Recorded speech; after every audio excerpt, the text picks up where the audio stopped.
Hi అమ్మా చెప్పవా ఛానల్కు స్వాగతం. మధుమేహం జీవితాంతం ఉండే వ్యాధి కాబట్టి దీనికి మందులు వేసుకుంటూనే ఉండాలి. ఇప్పుడు నేను చెప్పబోయే చిట్కా ఈ వ్యాధిగ్రస్తులకి చక్కగా పనిచేస్తుంది. ఎన్ని జాగ్రత్తలు తీసుకున్నా, ఎంతగా తిండి, స్వీట్స్ వంటివి కంట్రోల్ చేసుకుంటున్నా కొన్నిసార్లు ఇష్టమైన ఆహార పదార్థాలను చూసినప్పుడు టెంప్ట్ అవ్వకుండా తినకుండా ఉండటం అనేది కష్టమైనటువంటి విషయం. అందులోనూ ఇది కొద్ది రోజులకు తగ్గే వ్యాధి కూడా కాదు. కనుక అప్పుడప్పుడు కంట్రోల్ చేసుకోలేక ఏదో ఒకటి తినటం, షుగర్ పెరగడం, దాని ప్రభావం శరీరంపై పడటం కనిపిస్తుంది. అందుకే ఈ టిప్ను పాటించి డయాబెటీస్ను కంట్రోల్లో ఉంచుకోండి. ఈ టిప్ మెడికల్ అడ్వైస్కి, టాబ్లెట్స్కి సబ్స్టిట్యూట్ మాత్రం కాదు. మీరు వాడుతున్న మందులతో పాటు ఈ చిట్కాను పాటించండి. అంతేకాని మందులు వాడటం మాత్రం మానేయకండి. అయితే ప్రీ డయాబెటీస్లో ఉన్న వాళ్లకు ఈ చిట్కా వరమని చెప్పుకోవచ్చు. ఎందుకంటే వారి టిప్పును పాటించి వ్యాధిని చాలా కాలం పాటు రాకుండా చేసుకోవచ్చు. నేరేడు పళ్ళు మధుమేహానికి మంచివని చాలా మందికి తెలుసు కదా. ఇప్పుడు నేరేడు పళ్ళు బాగా వస్తున్నాయి కూడా.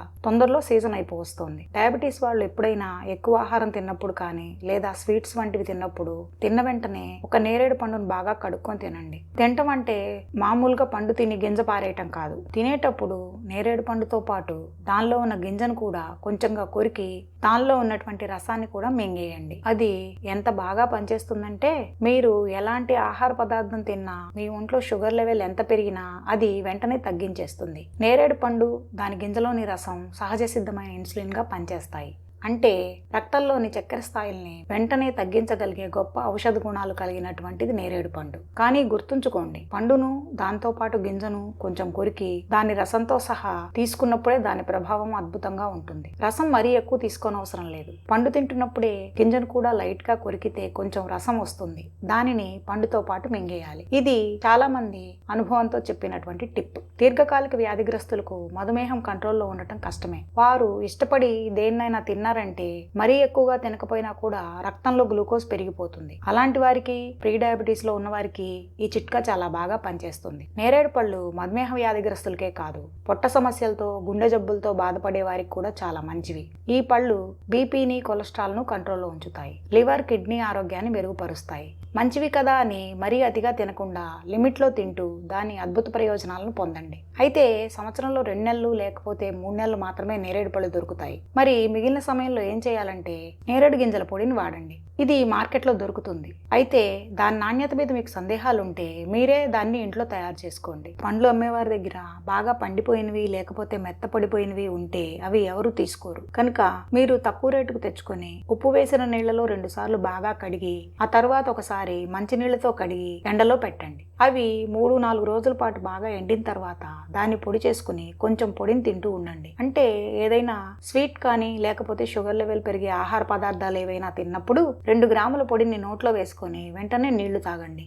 ఇది కూడా చాలా బాగా షుగర్ని కంట్రోల్ చేస్తుంది. ఇంకా నేరేడు పళ్ళు ఎక్కువ కాలం తాజాగా తినాలంటే ఇప్పుడు నేను చెప్పబోయే విధంగా చేయండి. దీనికోసం గట్టిగా మంచిగా ఉన్న నేరేడు పండ్లు, తగినంత నీరు కావాలి. మెత్తబడిన లేదా బాగా పండిన పండ్లను దీనికోసం వాడవద్దు. అలాగే నీరు కూడా 2 సార్లు కాచి చల్లార్చిన ఫిల్టర్ నీరు కానీ లేదా డిస్టిల్డ్ వాటర్ కానీ అయి ఉండాలి. బాగా కడిగి ఆరబెట్టిన శుభ్రమైన నేరేడు పండ్లను ఐస్ ట్రేలలో 1/4 వంతు మునిగేలా వేసి మిగిలిన 1/4 వంతును నీటితో నింపండి. తర్వాత దాన్ని డీప్ ఫ్రిడ్జ్ లో పెట్టి ఐస్ లాగా అయ్యే వరకు ఉంచండి. ఐస్ ట్రేలలో పెట్టిన పండ్లు గట్టిగా ఐస్ లాగా తయారయ్యాక వాటిని మంచి నాణ్యత కలిగిన జిప్లాక్ ఫ్రీజర్ బ్యాగుల్లో లేదా ఫ్రీజర్ సేఫ్ ప్లాస్టిక్ డబ్బాల్లో లేదా వాక్యూమ్ బ్యాగుల్లో పెట్టి ఫ్రీజర్ లో నిల్వ చేసుకోండి. అయితే ఉష్ణోగ్రత 0 కానీ అంతకంటే తక్కువ కానీ ఉండాలి. ఇది మీ ఫ్రిడ్జ్ ను బట్టి ఉంటుంది. ఇలా మీరు వీటిని తయారు చేసేటప్పుడు కొద్ది మొత్తంలో అంటే చిన్న చిన్న బ్యాచ్లుగా తయారు చేసుకోండి. మీరు సరిగ్గా స్టోర్ చేస్తే ఆ పండ్లు 3 నుండి 6 నెలల పాటు తాజాగా ఉంటాయి. మీరు పళ్ళు తినాలనుకున్నప్పుడు